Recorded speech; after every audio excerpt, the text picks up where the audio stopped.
Assalamualaikum warahmatullahi wabarakatuh. Saya Nadia Faizatur Rasyidah, NIM 4012000083 dari kelas 4 Ekonomi Syariah C, akan mempresentasikan salah satu materi dari manajemen pembiayaan yang diampu oleh Ibu Rizky Rahmawati STMM. Tema kali ini adalah akad dalam perbankan syariah. Hal yang perlu kita ketahui terlebih dahulu adalah mengenai pengertian dari akad atau dalam bahasa Arab disebut sebagai aqada, yang memiliki arti mengikat atau mengokohkan. Sedangkan secara istilah, akad diartikan sebagai perjanjian antara dua pihak yang sudah teridentifikasikan secara detail dan jelas, di mana masing-masing pihak berkewajiban untuk memenuhinya. Suatu akad dapat dinilai sah atau tidaknya berdasarkan apakah syarat-syarat tersebut terpenuhi secara sempurna. Umumnya, syarat-syarat tersebut adalah: yang pertama, pihak-pihak yang melakukan akad sudah memenuhi hukum, dalam artian mereka sudah balik dan berakal. Yang kedua, objek akad harus jelas dan tersedia serta dapat diserahkan ketika akad berlangsung. Jadi objek akad haruslah sebuah hal yang nyata, bukan hanya angan-angan, apalagi objek tersebut malah sebenarnya tidak ada. Kemudian, akad dan objek akad tidak dilarang syara. Apabila ada suatu akad maupun objek akad yang cacat ataupun bisa dikategorikan sebagai haram, maka akad tersebut juga dinilai tidak sah. Yang keempat, ada manfaatnya. Dan yang terakhir, ijab dan qabul serta tujuan akad harus jelas dan diakui syara. Ijab sendiri adalah pernyataan penawaran, misalnya dalam hal ini adalah transaksi jual beli, yaitu pernyataan dari penjual, misalnya saya jual produk ini dengan harga sekian. Lalu pembeli menjawabnya dengan saya setuju untuk membeli produk ini dengan harga tersebut. Nah, itu adalah qabulnya.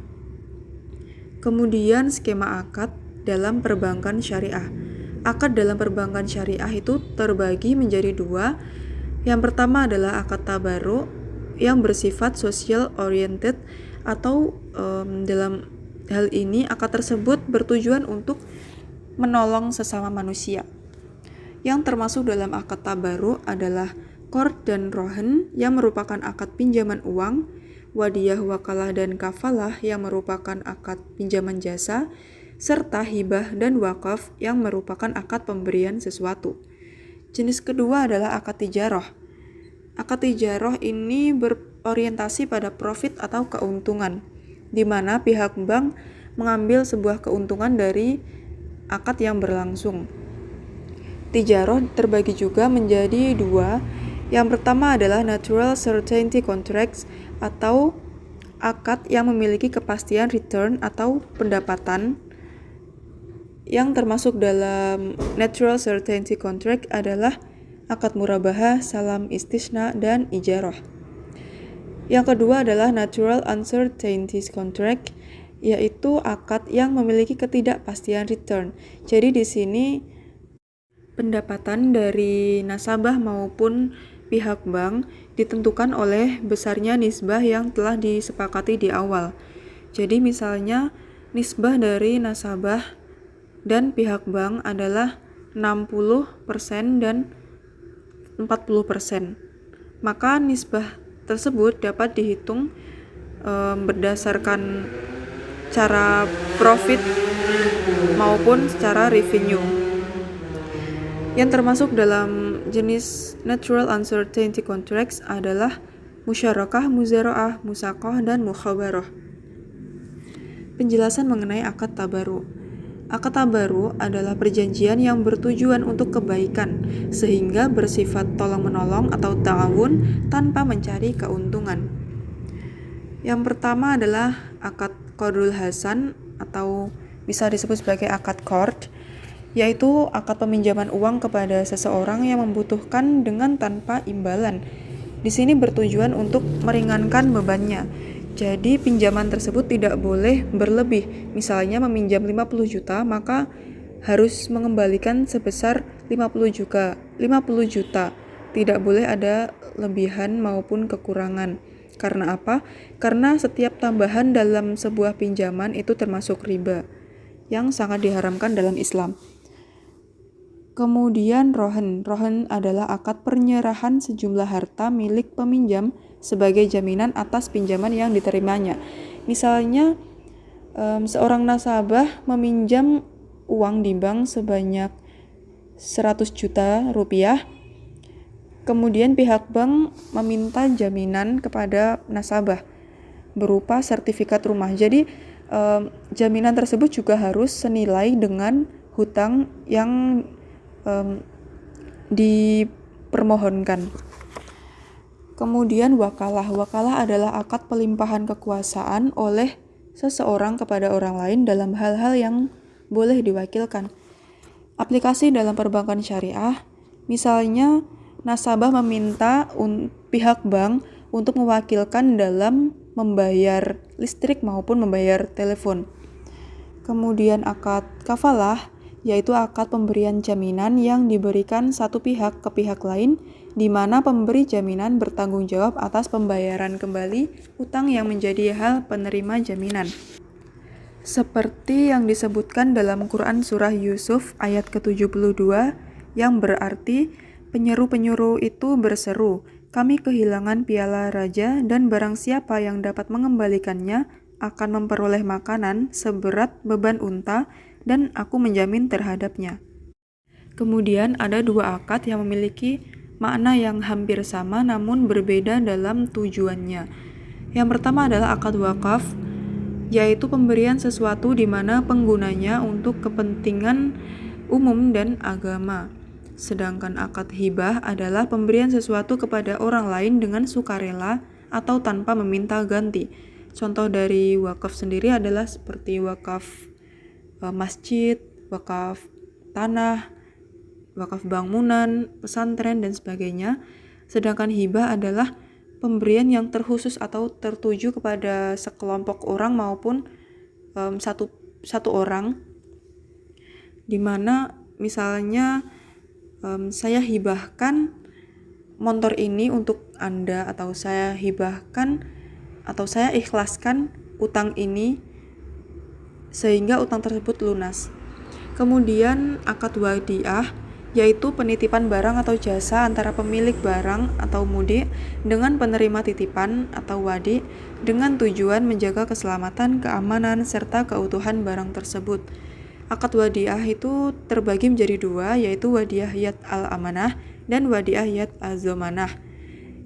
Wadiah yad al-amanah adalah barang titipan tidak boleh dimanfaatkan, sedangkan yang zamanah adalah barang atau uang titipan boleh dimanfaatkan.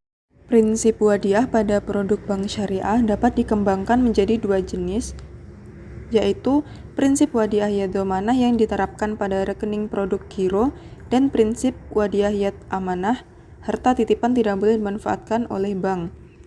Kedua, akad tijaroh, yaitu akad yang bertujuan untuk memperoleh keuntungan atau profit. Di sini akad tijaroh yang pertama adalah natural certainty contracts, yaitu akad yang memberikan kepastian pembayaran baik jumlah maupun waktunya. Contohnya adalah akad murabahah, yaitu akad jual beli atas barang tertentu di mana harga jual telah tercakup laba atau margin. Contoh aplikasi dalam perbankan syariah adalah nasabah meminta bank syariah untuk membelikan sebuah motor dengan margin yang telah disepakati. Kemudian yang kedua adalah istisna, yaitu akad jual beli dalam bentuk pemesanan pembuatan barang tertentu dengan kriteria yang jelas dan pembayaran dapat dilakukan di awal, di tengah, ataupun di akhir. Misalnya adalah pembuatan rumah yang biayanya dapat dilakukan di awal, di tengah, maupun di akhir. Yang ketiga adalah akad salam, yaitu akad jual beli barang dengan cara pemesanan dan pembayaran dilakukan di awal. Contohnya adalah jual beli pre-order, di mana penjual memerlukan waktu untuk membuat pesanan dari pembeli. Misalnya jual beli kaos custom, pembeli membuat desain terlebih dahulu, lalu proses pengerjaannya adalah 2-3 hari. Di sini pembeli harus membayarnya di awal sebagai jaminan atau sebagai modal penjual untuk membeli bahan-bahan yang diperlukan dalam pembuatan kaos tersebut. Kemudian akad ijaroh juga disebut sebagai sewa, upah maupun imbalan, yaitu akad pemindahan hak guna suatu barang tanpa diikuti perpindahan kepemilikan.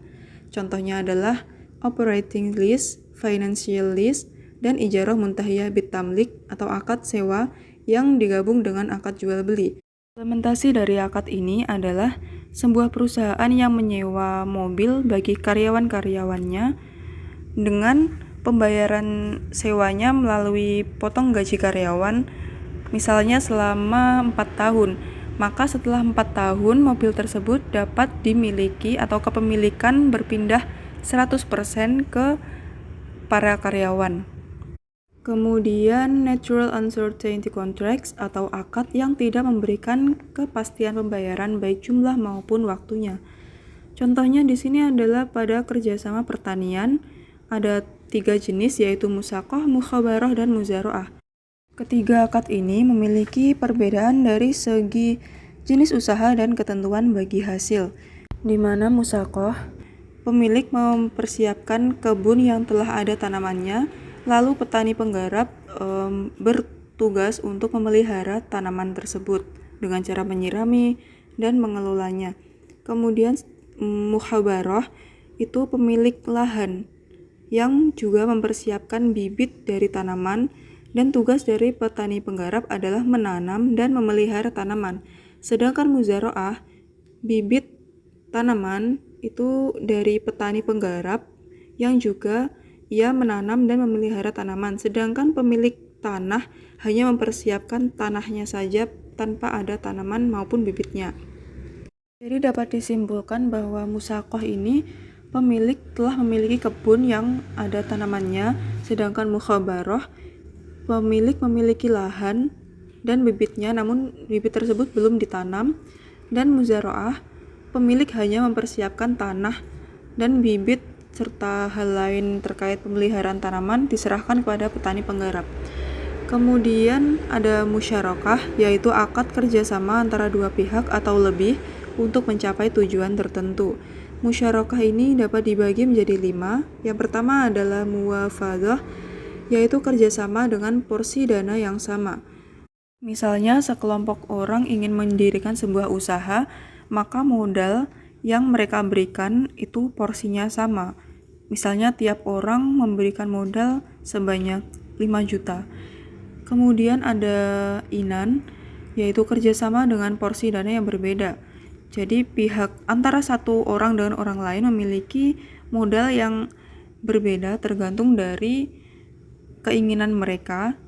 Misalnya si A memberikan modal 5 juta sedangkan si B adalah 10 juta. Kemudian ada musyarakah jenisnya wujuh, yaitu kerjasama pihak yang memberikan dana dan pihak lain berupa reputasi. Misalnya sebuah perusahaan startup atau perusahaan yang baru memulai dari awal untuk menggait atau memperluas pasar, maka dia berkolaborasi dengan perusahaan-perusahaan besar yang telah memiliki reputasi baik dari masyarakat. Kemudian ada musyarakah jenis abdan, yaitu kerjasama beberapa pihak dengan keahlian. Contohnya adalah kerjasama para kuli bangunan dalam membangun sebuah gedung. Lalu ada akad mudharabah, yaitu kerjasama usaha antara pemilik modal dan pengelola usaha.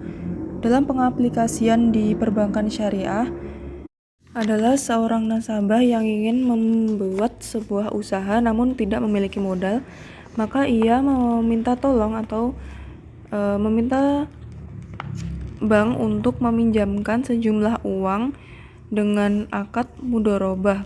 Jadi di sini bank sebagai pemilik modalnya dan nasabah sebagai pengelola usaha atau mudharib. Di sini pembagian keuntungan berdasarkan nisbah yang telah disepakati di awal. Apabila ada kerugian, maka kerugian tanggung bersama. Apabila ada keuntungan, maka keuntungan juga ditanggung bersama. Mudharabah sendiri juga dibagi menjadi dua, yaitu mudharabah mutlaqah, di mana cakupannya sangat luas dan dibatasi oleh spesifikasi jenis usaha, waktu, dan daerah bisnis. Dan yang kedua adalah mudharabah muqayyadah, di mana dana yang diinvestasikan digunakan dalam usaha yang sudah ditentukan oleh pemberi dana. Kemudian, akad-akad tersebut diimplementasikan dalam produk-produk bank syariah. Mengenai pendanaan dengan pola titipan, akad wadiah yad dhamanah digunakan pada produk giro dan tabungan. Dengan pola pinjaman yaitu akad qard digunakan pada produk giro dan tabungan. Pola bagi hasil dengan akad mudharabah mutlaqah dan mudharabah muqayyadah digunakan pada produk tabungan, deposito, investasi, dan obligasi. Sedangkan pola sewa dengan akad ijarah digunakan pada produk obligasi. Mengenai pembiayaan dengan pola bagi hasil menggunakan akad mudharabah dan musyarakah digunakan pada produk investment financing. Pola jual beli akadnya murabahah salam istisna digunakan pada produk trade financing. Pola sewa dengan akad ijarah dan ijarah wa iqtina digunakan pada produk trade financing. Pola pinjaman dengan akad qard digunakan pada produk talangan. Mengenai jasa perbankan dengan pola lainnya, yaitu wakalah, kafalahi, walah, rahan, dan sarf digunakan pada produk jasa keuangan. Pola titipan dengan akad wadiah yad amanah digunakan pada jasa non-keuangan. Sedangkan pola bagi hasil dengan akad mudharabah muqayyadah digunakan pada produk jasa keagenan. Sedangkan mengenai produk sosial dengan pola pinjaman, akadnya adalah qardul hasan yang digunakan pada produk pinjaman kebajikan. Demikian yang dapat saya sampaikan. Apabila materi kali ini kurang lengkap maupun ada kesalahan dari saya sendiri, saya mohon maaf, dan apabila ada kelebihan itu murni dari Allah. Maka terima kasih atas perhatiannya. Wabillahi taufiq wal hidayah, waridho wal inayah. Wassalamualaikum warahmatullahi wabarakatuh.